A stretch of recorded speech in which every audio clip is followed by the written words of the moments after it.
Have you always wanted to be a Feral Druid? But, you know, Feral Druid can be a little bit hard to maintain all the combo points, bleedings, and so on. Well, don't you worry, because with the single button assistant, Feral Druid is easy peasy and tons of fun. With this build I have made, which is perfect for the single button assistant, you are going to love it. Today we're going to go through the stats, the talents, the rotation, and the gameplay. But let's go. So when it comes to stats, first of all, I always recommend going for the highest agility. So what I mean by that is whenever you find an item that is some kind of like item level track, you can see this item here is a mythic track. So I would never go down to a champion. I would always stay on the highest track of gear I have because it will give you so much more main stat like agility and stamina. So again, like if you have an item that is champion, adventure, if you get an item that is high level up, like eye level track, upgrade track, then keep that new highest one, but never go down, because even the secondary stats was better on the worst item, the main stat is still going to do such a big difference. So always go with the highest eye level / upgrade level. Then if you got two items that was the same upgrade level, like these two here, two mythic items, then now is where you're going to look at the secondary stats. First of all, we have Mastery. It basically increases all our damage, all our bleed damage and other periodic abilities. So, you know, because Feral Druid is a lot of damage that comes from bleedings, damage over time. You know, it's just like a big damage over time dot build. Also, it increases the finishing moves. So, you know, what finishing move is like when you use combo points on a spell. So it's great, increasing all our bleeding, damage over time spells, and finishing moves. So great. We love Mastery. Then we also love Haste, which is the second one we're going to be looking at. It increases our attack speed, spell casting speed, and energy regeneration. It also increases the tick rate of your bleeding. So for example, if you have like no haste, and let's say your bleeding was ticking every second, then with a lot more haste, then it will be ticking maybe every 0.8 second. You know what I mean? Like it helps you get more ticks out, more bleeding ticks. Your bleedings is actually going to tick more often, which is amazing. So also that is super great. Also, when we use the single button assistant, which this video is about, we basically get punished with additionally 25% global cooldown. I don't know if you know this, but energy classes who use energy as their resource up here, they actually have a global cooldown on 1 second, compared to normal classes they have one on 1.5 seconds. But with single button assistant, then of course we're going to have a 1.25 with the Feral Druid. But the more haste you have, it actually reduces the global cooldown. And I mean, with the punishment here, it should still reduce it like a little bit, technically. But yeah, it could also be that Blizzard for some reason actually don't lower it, but still, no matter what, haste is still really great because it increases our attack speed, it increases the tick rate. So, you know, Mastery and haste just goes really well in hand, because it just like overall it just like really makes, you know, Mastery makes the ticks deal more damage, haste makes them ticks even faster, which is great. Then we have Critical Strike. The reason for why we have Critical Strike is, of course, it has a chance to make all your damaging and healing do double damage and double healing. We also have a talent which is quite cool here. We have this one here called Primal Fury, where now when you critical strike with an attack that generates a combo point, you gain additional combo points. So now whenever you crit with a spell that was giving you combo points, it will now give you double combo points. So it's really great. And then lastly, we have Versatility. Versatility is, I mean, it's still like a great thing. It increases flat out your damage, your healing, and reduces the damage you do. If you're someone who likes to do a lot of solo content, just delves, you and delves, and just you and solo content, Versatility can be something that might be interesting for you because it makes you more tanky. So you might like more versatility if you like do a lot of solo content. But if not, then you should follow like the other rotation up here. But that's pretty much the stats. When it comes to talents, we have two different builds. We have the dungeon build, which is using Druid of the Claw. Druid of the Claw is right now the best when it comes to dungeons. I would also say even delves and so on, like AoE-wise, dealing damage to multiple targets. Druid of the Claw is just a little bit behind, like, you know, not behind, in front. But when it comes to single target damage, then Wild Stalker is actually a lot in front of Druid of the Claw. Like, Wild Stalker is supreme at the moment when it comes to single target damage. So whenever you do raids, I recommend using this build here. And whenever you use dungeons, I recommend doing this build here. All my builds is on my Discord, so if you go to the link in the description of the video, you will see there's a Discord link. Inside there will be a room for each of the specs I have made guides for. I think there's like 21 guides right now for different specs. And in here, both the builds will be there, where you can just export the string and import it by clicking here. But yeah, so no worries, just go to my Discord and the build will be ready for you. Both builds are very similar. They actually uses a lot of the same talents. As you can see when I go to the dungeon, of course there's a few passives one, like the dungeon, for example, is using, for example, here we have where whenever we use rip, apply a new rip, it's going to deal damage over time. We're also using primal wrath, which is kind of like a tool to give rip to all your different enemies. Like you can actually make mass rip damage, which is pretty cool. We also use frantic frenzy, which is a fantastic AoE ability. And then we also use Feral Frenzy. I mean, we kind of use Feral Frenzy because we have to go down on Frantic Frenzy this way, but still, like, both of them is like fantastic spells. We also use Convoke, which is a really great like AoE mass ability, but when you use Convoke, you either have to stop pressing the single button assistant because it's going to interrupt it, because Convoke takes 4 seconds. So if you just keep spamming one, it will actually interrupt Convoke. That is why you can see here I'm using a macro. You can see here, if I just find Feral, this one here, no channeling, Convoke, Spirit, single button, assistant. So basically, whenever it casts Convoke, it will not interrupt it because we have said don't interrupt it. Again, this is also on my Discord, and you can find it in the Discord at the bottom of the Feral guide. It will be in there. And then you just use it instead of the normal single button assistant. If you prefer to still see your normal abilities, then you could just add it like next to it, and then you can still see whatever abilities you're using, for example. But so basically, for example, with the AoE builds, again, we have like Primal Wrath to apply Rip to all our different targets. We have Rip of Tear, which is going to keep like dealing additional damage over time from Rip. And we also have Frantic Frenzy, which is a great AoE spell. And we are using Convoke to deal a lot of like random damage and healing to everyone in your party. Like, overall, this is fantastic. All of this is just like, it really mixes all together. 95% of this build here is the same as all the meta builds, because single button assistant was created for the damage dealers. So that's why whenever I make a damage dealer guide, my build is going to be very, very close to all the meta builds you're going to find on the different websites, because those meta builds deals a lot of damage. We're using normal damage rotation with the single button assistant, so we don't need special, if you know what I mean, like special builds. For example, if you go to any of my healer builds and tank builds, they are actually very special, and I have changed a lot of the things to it to make it work around SBA.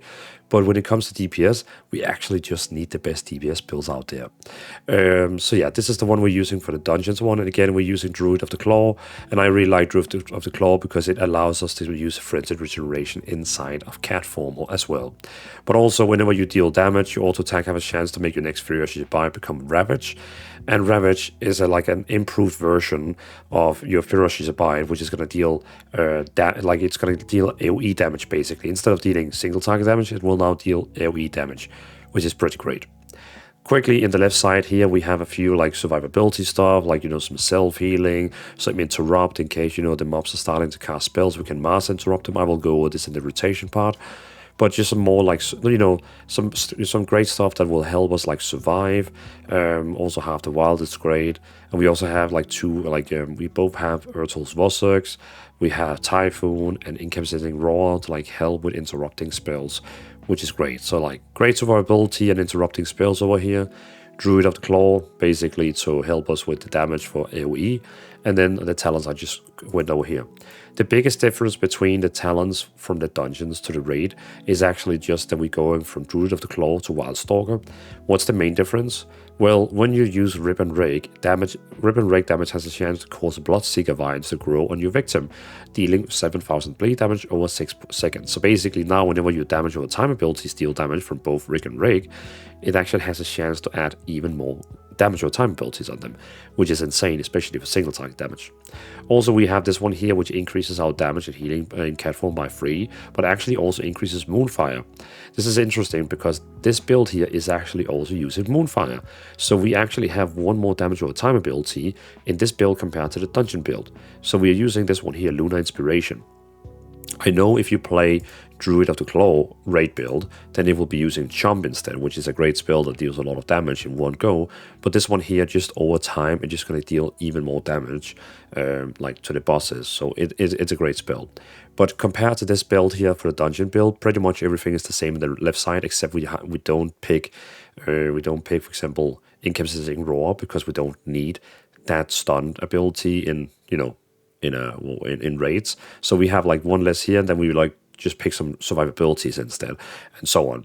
In the right side, most of the dead changes is that we don't use this one here because we don't really care about like the AoE rip anymore. Like this one here was mostly for because we're using Primal Wrath, which keep like applying rip to everyone around us. So this one here was great to like deal additional damage to all those rip targets. But since we're now using a single target build, we are more like specializing in you can see here like talents that is more like single target wise. We even are using an improved version of Convoke. We're using Focus Frenzy to make Feral Frenzy even stronger, because Feral Frenzy is a great single target spell. Now we make it even stronger, like lower cooldown and more damage. We have the Luna one here that gives us Moonfire. So basically, it's just an AoE build and a single target build. The raid build should only be used for like when you're fighting one boss, a raid for example, or if you know you're gonna go into like a cave where there's like a big boss that you need to alone finish. But I would say the dungeon build you should be using when you do dungeons, delves. You know, it should be the build that you should be using for questing, leveling, everything.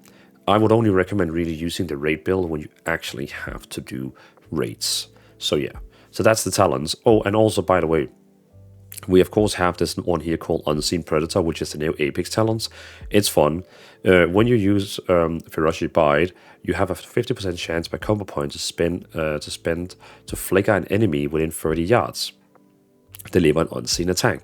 So basically, when you use Ferocious Bite and you per combo points, so you know, whenever you have like a combo point, for example, if you use 5 combo points on a spell, like 5 combo points on Ferocious Bite, that's basically 75% chance for you to actually flicker.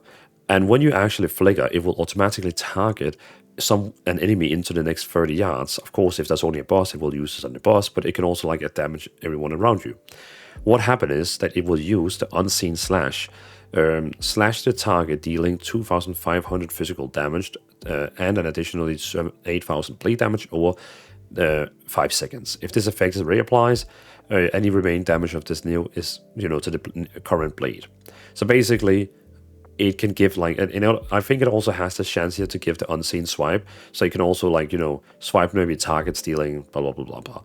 I don't know actually if it randomly picks between these two. I kind of hope that it knows, you know, when it's single targets, multiple target, but I'm actually a little bit unsure. But basically, it's just giving you a lot of additional extra attacks, which is both great in the single target build and an AoE build. But yeah, that's the talents. Let's move on to the rotation. So when it comes to rotation, let me kind of explain the workflow I would use, like the gameplay flow when going through the rotation, and I'm also going to explain all your other abilities, what they're used for, and the different builds. So first of all, I would always start in stealth, and the reason for why I would start in stealth is because it actually going to increase the damage of your rake by 60%.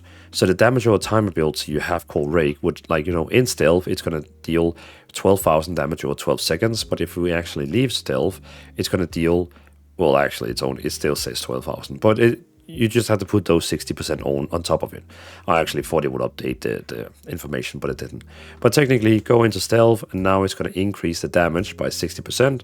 And it's automatically, you can see down here, we have the single button assistant here, showing what spells we're going to use.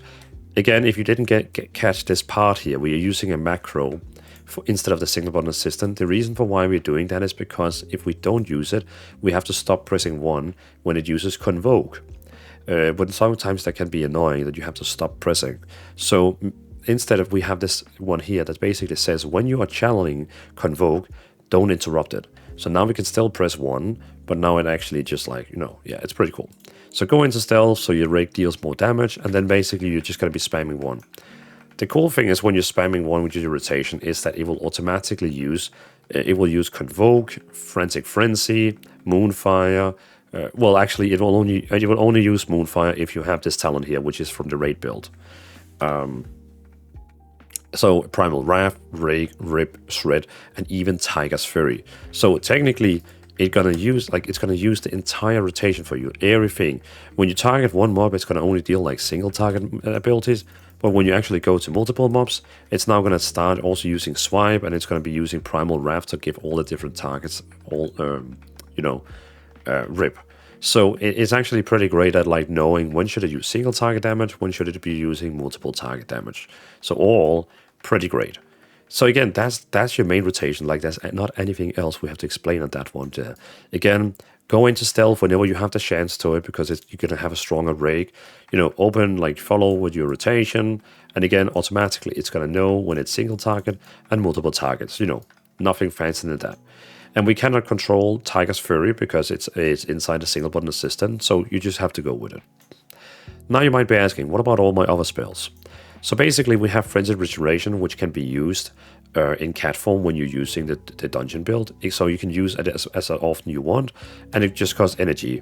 Basically, it's going to heal you for 32% of your health, which is great. So it's like a quick self-healing, and it's already ready after 31 seconds. And whenever you use your rotation, you also have a chance to make you can see their regrowth glowing. And when it glows, you can actually cast it while in cat form, and it's even going to heal you for quite a lot, and also, of course, the healing on time. So you have Frenzied Restoration plus regrowth you can keep spamming for self-healing you. Very nice. There's a little difference when it comes to the raid build, because the raid build, we don't have Frenzied Restoration inside our build. So therefore, we are actually using Fluid Form instead. Because then you can see I have Mangle down here, because I can't use Frenzied Restoration inside this build here anymore, because we don't have that talent anymore. So it says must be in bear form. So what we do instead is that when we actually deal damage and follow our workflow, if I needed a self-heal and my regrowth wasn't ready, then what I do is I use Mangle, because Mangle would automatically transform into bear form because of Fluid Form. And now I can press 2 and I can get my 32%, I can get my 32% healing when it's done in 2 seconds. Then very quickly I can click back into, I can click on my shred button, the cat form ability, and it will go back in cat form. And that is because of this talent here, Fluid Form. Whenever you use a cat ability, it goes into cat form. When you use a bear ability, it goes into bear form. So the only reason I have Mangle there is not for DPS. It is purely because of survivability. Whenever you need healing, quickly use Mangle, quickly use Frenzied Restoration, wait 3 seconds till it's done healing you, and then use back again Shred to get back into cat form and, do damage. That is purely the reason. But again, it's a bit easier when it comes to the dungeon build, because Druid of the Claw is allowing you to use Frenzied Restoration. We're still encumbered. It's allowing you to use Frenzied Restoration inside the cat form, which is pretty cool. So yeah, that's the biggest difference here. Then with other abilities, let me just quickly go over them. Going back to the dungeon build, since we have more spells over there. Then we have Wild Charge, which is this spell here. Basically, it is just like charging the enemy. So in case you have to jump another enemy, it charges them. We have Regrowth. If you use it without the proc that I showed you before, it goes out of cat form. But if you use it when it's actually glowing, you can use it inside cat form. You have number 5, which is your interrupt spell. Very importantly, if you see the enemies about to cast a spell, interrupt them with number 5. People in the dungeons and dells are going to love you for it. Then, of course, we have Stealth. We're using Stealth. The only reason we're using Stealth is basically to deal more damage, because your rake is going to deal 60% more damage. Then we have Remove Corruption. Basically removes curses and poison on your party members, so you can help out your healer. You also have Baskin, which is going to reduce all damage you take by 30%. And we also have this talent here, which is going to give you a 100k shield, which is pretty cool. We also have Berserk. Berserk is your main damage ability. For most of my builds, I always have my burst abilities down here. You can also do that. You can swap around these two to have your healing up here and your burst ability here. But it's kind of up to you where you want to have it. But Berserk is a great spell. Basically what it does is that it generates 1 combo point every 1.5 seconds. And combo points generate abilities, generate 1 additional combo points. Finishing move restore up to 3 combo points generate over the cap. And all damage abilities is increased. So basically, it gives you a lot more combo points, so you can be spamming a lot of more important spell, and it increases your damage. So again, great spell. Tons of combo points, tons 50% more damage. What's not to like? And it has a 2-minute cooldown. Then we also have Heart of the Wilds, and it basically, when you use it, you would be like spamming one, and it's gonna be like, because you have all these combo points, you don't have to use that many. You can see now it's using the macro, not canceling convoke. It is almost never using threat because we just keep getting like, normally we have to spam threat to get combo points, but because when Berserk is active, you keep getting so many combo points, so you don't have to like spam that much. So it's just like great. Then we also have Heart of the Wild. This one is a fun one. If you use it inside cat form, it basically casts a wild growth on everyone. So it's a great way of helping your healer. If you see everyone is getting a lot of like damage, like everyone is like almost dying, then use it and go back into cat form. And you now have to just help your healer healing like everyone like around, I don't know, like 100k healing, which is pretty cool. Like 100k is like, it's like 25% of my HP, which is pretty nice. If you use it inside bear form, it will just increase your HP by 30% for 20 seconds, in case you have to like off tank for someone or something like that. We can actually put that one down in here as well. All right, and then we have Survival Instinct. It's gonna reduce all the damage you take by 60%, but also give you that 100k shield as well because of this talent here. Then we have Ursal Vortex. Ursal Vortex, what people do is, if all these 3 mobs here were starting casting a spell in a dungeon, if you just use Typhoon to basically interrupt them all, you're going to split them around, they're going to stand in all weird places, and your tank is going to hate you. So what you do is you quickly cast a Ursal Vortex on your target, and then Typhoon, because then they will all automatically get pushed back to where they started. So first use a Ursal Vortex, then use a Typhoon, and you're going to interrupt them. So basically, they're going to be pushed away and be pushed back again, and you interrupted them. You also have Incapacitating Roar, which is also interrupting all the mobs. Also another great spell. So you basically have two mass interrupts. And in cat form, you of course also have Skull Bash, so you have like one single target AoE interrupt, and 2 AoE interrupts. Pretty great, so yeah. Then of course we got Dash, increases your movement speed. Staminating Roar, increase movement speed for your entire party. Then we got Soothe to remove dispelling all enrage effects. So if we have like a mob or boss that has used enrage effects, usually bosses with the enrage you cannot remove, but mobs you can. Then we got Hibernate. Hibernate is not really needed. Like, I mean, we could even take something else than that, but there isn't really like anything up here that I would rather take. But basically, it's just a spell that makes Beast and Dragonkin sleep. Then we also have Entangling Roots if you want to like root someone. When your proc happens and you can do instant cast regrowth, Entangling Roots is also going to be instant cast if you use it. Then of course we got the Mark of the Wild, which is going to give you 6% versatility. It gives everyone else 3%, but it will give you 6% because of this talent here, which is great. And then of course your combat risk. If someone dies, you can actually bring them back. So, if you're seeing in your dungeon, someone dies, bring them back. In raids, you might want to coordinate on who you're bringing back. Should we wait bringing back the healers? Because there is a shared cooldown. When you use it, everyone else also get a cooldown on their combat risk. But that's basically the abilities, the rotation. Super simple, super fun. Usually, Feral Druid is something that is required a little bit of practice and, rotation and bleedings and blah, blah, blah, blah. But with this here, easy peasy, and it's super fun. Let me show you quickly a little snippet from a gameplay, like in a dungeon, and you'll see how it looks like in real world. Alright, so boss time.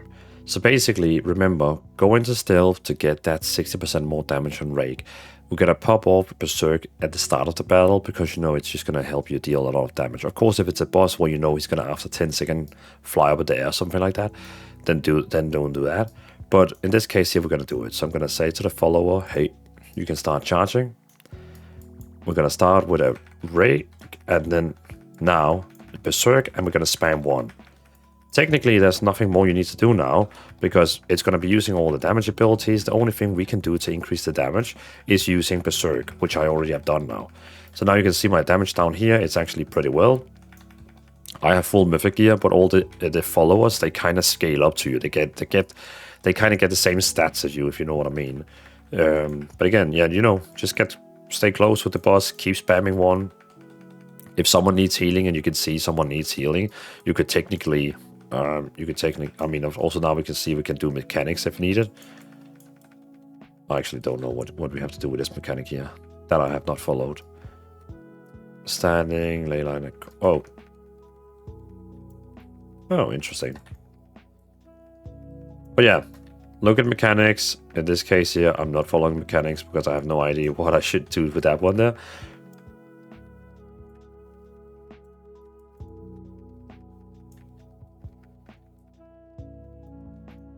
Well, that was a bit embarrassing not knowing the tactics for this boss here. But you get my point. When I was attacking the boss, I went into stealth to get that 60% more damage on Rake at the first ability. I used Berserk right after it because, you know, I want to have like... You could also actually do Berserk like 1 second before you use Rake, because then you actually deal also 50% more damage to it. That could actually be pretty smart as well. But yeah, then you're spamming one, you know, doing what you do on it. Let me just find it there. There we go. Just spamming one, dealing a lot of great damage with it, and with the single button assist, and just trying to stay close to the boss. Of course, if you need healing, use Frenzy Regeneration, use your Rickroll whenever it glows, you have your interrupts, and also Heart of the Wild, you know, you need like big AoE healings for everyone, like boom, and it heals everyone for 100k. Again, great, a lot of utilities you can use to really help your team and become a really great teammate. So thanks for watching. Hope you enjoyed this little Feral Druid one button guide. I hope you could still survive listening to me, even though I am sick right now. I mean, I think I had to blow my nose like 5 or 10 times while recording this video, so it's great. But I still hope you enjoyed the video. This was the single button guide for the Feral Druid. I know a lot of people say, why do you need a guide for that? But I still find it very nice that we have like a build. Again, you're welcome to join the Discord. There's talents over there, UI, cooldown manager. You know, there's a lot of things over there that you can use to like get a great start with using Feral Druid. But still, Feral Druid with a single button assistant is fun, and I hope you enjoy this video here. Let me know in the comments. I always appreciate feedback, and feel free to subscribe if you want to find more guides. I will try to post as often I can new video guides. I'm trying to post like a new single button video every single day, but on my Discord I already have like 20 or 21 builds ready for you. But videos wise, I think we're only up on 5 right now. But I'm gonna try and push out more videos over the time. So yeah. Thanks for watching, have a great day, and a huge shout out to all my YouTube members for supporting me on this journey, on this channel. Highly appreciated you, and all my YouTube members will also be highlighted in the end of the video. So yeah, thanks for watching, and I'll see you in the next guide. Peace out.